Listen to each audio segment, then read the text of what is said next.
की हिमायत की, आपने उससे भी नहीं लड़े। आपने तो रेफरेंडम में उसका साथ दिया। आपको तो तारीख का जाम सादिक अली मरूम भी नहीं मिला।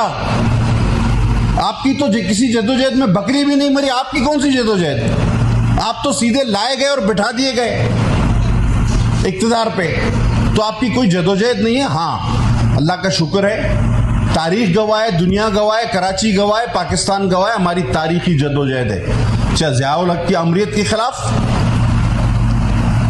उसके बाद गैर जमहूरी बनने वाली तमाम हुकूमतों के खिलाफ, उनके जुल्म जबर के खिलाफ, हर मार्शल्ला के खिलाफ, और अब आपके मार्शल्ला के खिलाफ भी हमारी एक तारीख है और हमारी जद्दोजहद है। देखिए, ये कहते हैं मिडिल क्लास होना मेरा एक मसला है, इसलिए मुझ पे मेरी किरदार कुशी की जाती है। नहीं, जुमले को ठीक करें। मिडिल क्लास होना मसला नहीं है, मिडिल में होना मसला है। आपका मिडिल में होना मसला है, मिडिल क्लास होना मसला नहीं है। तो आप मिडिल में ना हो तो बात ठीक है। बाकी आप रखें परफॉर्मेंस।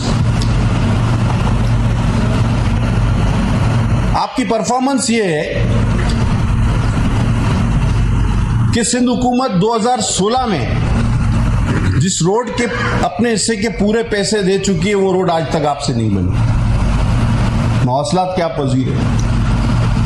हैदराबाद सक्खर का मोटरवे आज तक काम शुरू नहीं हो सका। आपके 4 साल गुजर गए और बाकी पता नहीं कितना टाइम बचा।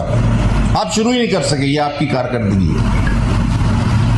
पोस्ट ऑफिस साइट पे जाएं तो एमनेस्टी इंटरनेशनल आपके लिए खत लिखता है कि आपने एक निजी बैंक से 118 अरब रुपए डिजिटलाइजेशन का पीपीए रूल को रोनते हुए एक कॉन्ट्रैक्ट किया। अब उसमें कितनी सदाकत, वो तो खैर आपका ज़माना है। यहाँ तो अपोजिशन वाले ही पकड़ जाएंगे। जब जमहूरी हुकूमतें आएंगी और सही हिसाब किताब होगा तो ये खुल कर सामने आ जाएगा। बलूचिस्तान की सड़कें देखें, कराची से कोयटा तक रोज़ाना खूनी हादसे होते, रोज़ाना। आपकी क्या परफॉर्मेंस है? 300 रुपये का टोल 1300 तक पहुंचा दो और कहो कि जी मैंने महकमे के रेवेन्यू में इजाफा कर दिया। अगर आप 5000 कर दें तो और भी इजाफा होगा, लेकिन बोझ किस पे पड़ रहा है? पब्लिक ट्रांसपोर्ट पे, आम पे।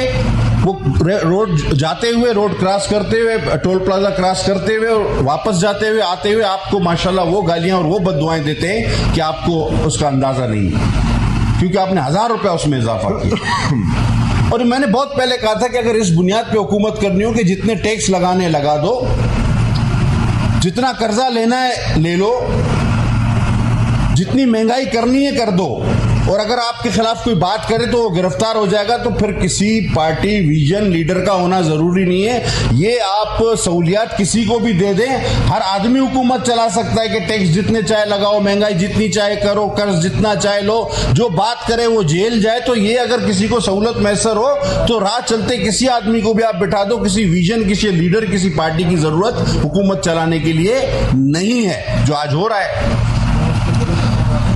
और परफॉर्मेंस अच्छा, फिर आपको नंबर 1 का इनाम भी मिलता है। तो आप कहते हैं मेरी परफॉर्मेंस पर जो है ना वो आप लोग गौर नहीं कर रहे। आपने परफॉर्मेंस कुछ एक आध लोगों तक महदूद कर रखा है। अब इस परफॉर्मेंस को मंजर आम पे लाए ना तो हम कहें कि जी आपकी परफॉर्मेंस है वाकई। अब मैंने जो बात की उससे तो नजर आ रहा है कि आपकी परफॉर्मेंस नहीं है। तो इस परफॉर्मेंस को जरा सा तोसी दे। और वैसे भी देखिए, वज़रा की परफॉर्मेंस को चेक करना तो मेंबरान का काम होता है ना, वो बताएंगे। अब आप खुद ही अपने पैनल बना के आपने पता नहीं किन से अपनी परफॉर्मेंस चेक करवा ली और नंबर 1 का इनाम ले लिया। दरअसल ये काम तो पार्लियामेंट का था या हमारा था। तो हम भी चाहेंगे कि हम इस परफॉर्मेंस को चेक करें, असेंबली के मेंबरान, तो और हम फिर बताएं कि जी नंबर 1 नंबर 2 कौन है। साइबर क्राइम इस बार एम्बुलेंस सर्विस से भी ज्यादा तेज था। साइबर क्राइम यूनिट, हम असेंबली के जरिए एक सवाल भी डाल रहे हैं कि आया आज तक साइबर क्राइम में कितने मुकदमात रजिस्टर्ड हुए, उनकी तफसील बताएं, वो कब हुए, कितनों में गिरफ्तारियां हुई, कितने अल्तवा का शिकार है। और अगर अल्तवा का शिकार हैं तो वो क्यों हैं? देखिए, हम अब भी कहते हैं, हम आपकी तरह इस बात पर अब नहीं जाएंगे कि हम नहीं छोड़ेंगे, हम नहीं। क़यादत सबको अजीज है। और आपसे जब इसी प्रेस कॉन्फ्रेंस में सवाल किया गया कि जी बिलावल भुट्टो की किरदार कशी की जाती है, मरियम नवाज की किरदार कशी की जाती है, कुलसुम नवाज की, इसी प्रेस कॉन्फ्रेंस में आपसे पूछा गया तो आपने कहा ये लोग तो मेरे लिए मैटर ही नहीं करते। लो, अब ये मैटर नहीं करते और ये मौसूफ पूरा मैटर बने हुए हैं। तो मैं एक बात वाज़ेह कहूंगा कि देखिए, हमारे हलकों का केपीके का बड़ा एक गहरा ताल्लुक है। एक भाई यहां रहता है तो एक भाई वहां रहता है, तो खबरें छुपती नहीं। हर बात यहां हमें पता है, हर उर्फियत हमें यहां पता है, हर शख्स के बारे में हमें यहां पता है।